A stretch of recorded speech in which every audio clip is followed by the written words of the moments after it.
Le Centre international de la pédagogie d'entreprise vous présente son jeu sur le progrès permanent.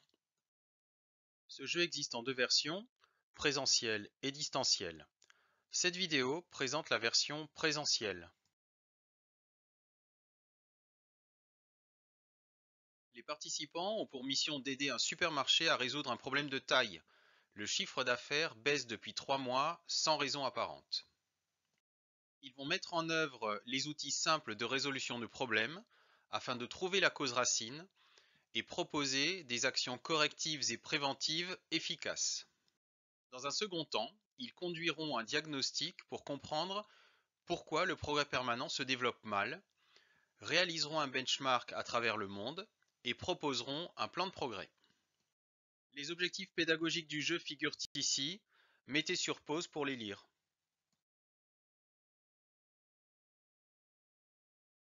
Tout au long de la résolution du problème, les équipes vont élaborer une sorte de tableau représentant leur démarche. Le but est que les équipes soient capables de synthétiser leur travail. Au final, la résolution du problème doit y apparaître. Elle doit y être limpide, car un groupe qui a résolu un problème doit être capable de convaincre l'instance de décision, la convaincre des causes, de l'analyse qui a été conduite, de l'efficacité des solutions proposées, etc. Si l'affiche ne débouche pas sur cette conviction, alors le travail du groupe est inutile et non valorisé. Ainsi, lors de chaque débriefing dans le jeu, un rapporteur de l'équipe commentera le tableau de communication et les résultats qui s'y trouveront. La démarche est structurée en différentes étapes durant lesquelles les participants utilisent des outils simples de résolution de problèmes. Les réunions sont des moments de restitution et d'échange entre les équipes.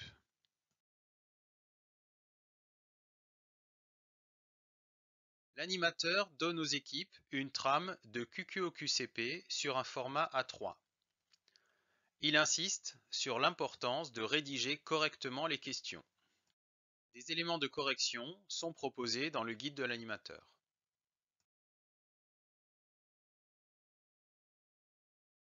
Les équipes ont accès à un ensemble de fiches d'information, 16 au total. L'animateur donne une fiche en échange d'une demande claire et précise de la part de l'équipe. Par exemple, sait-on si les concurrents connaissent aussi une baisse de chiffre d'affaires? Ainsi, l'équipe doit décider si elle souhaite mettre l'information sous la forme d'un graphique et elle doit choisir le graphique le plus approprié. Des trames de graphiques au format A3 sont proposées. En effet, il nous semble important, voire primordial, que les équipes soient à même de mettre en forme des données chiffrées.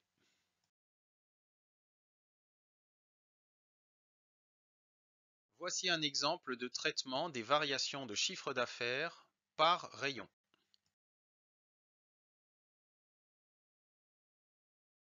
Cet autre exemple de graphique montre les corrélations entre les variations des ventes et le prix de la concurrence. Le brainstorming est un outil important dont on doit respecter les règles de l'art. Par conséquent, ce travail est d'abord individuel, avant une consolidation par équipe et une restitution avec l'ensemble des équipes.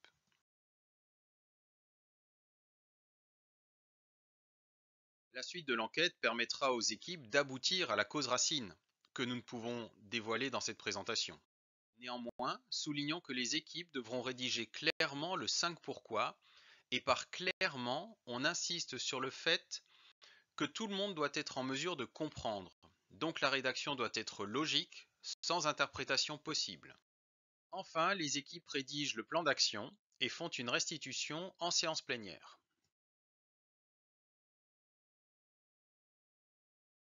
Le deuxième module démarre par un diagnostic, à savoir pourquoi le progrès permanent se développe mal. Celui-ci est réalisé grâce à des interviews traitées par un diagramme des affinités.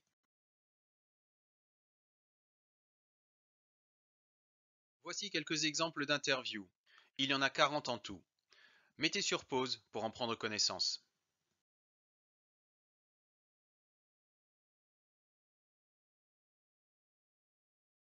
La seconde étape consiste en la visite d'entreprises ayant appliqué une bonne pratique de Kaizen.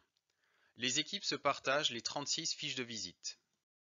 Elles construisent un exposé relatif aux bonnes pratiques qu'elles ont vues sur les fiches visite. Elles réalisent leur présentation en plénière. À titre d'exemple, la fiche ci-contre présente une particularité d'une action Kaizen, c'est-à-dire simple, rapide à exécuter et à la portée des acteurs sur le terrain.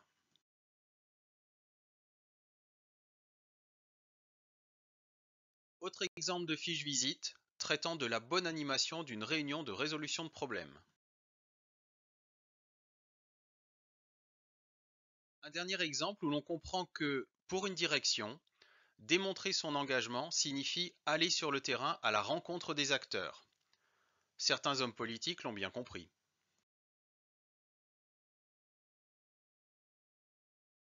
Voici les principaux concepts abordés tout au long du jeu.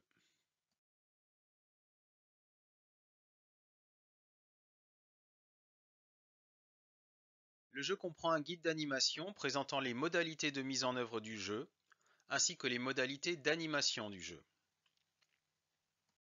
L'ensemble des supports et matériels pour animer le jeu, par exemple, le cas échéant, des cartes, des affiches, des feutres, des jetons, des stickers, des pions, des tapis de jeu, etc. Il comporte également une clé USB avec l'ensemble des fichiers d'animation, diaporamas d'animation, tableau de bord et fichiers complémentaires.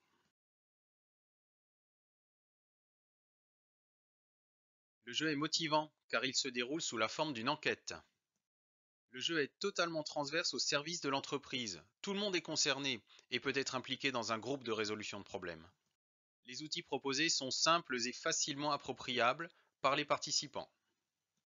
L'animateur peut aller plus loin en s'appuyant sur le diaporama pédagogique fourni dans le jeu.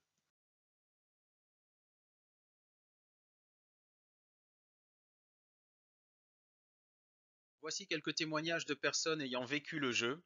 Mettez sur pause pour en prendre connaissance.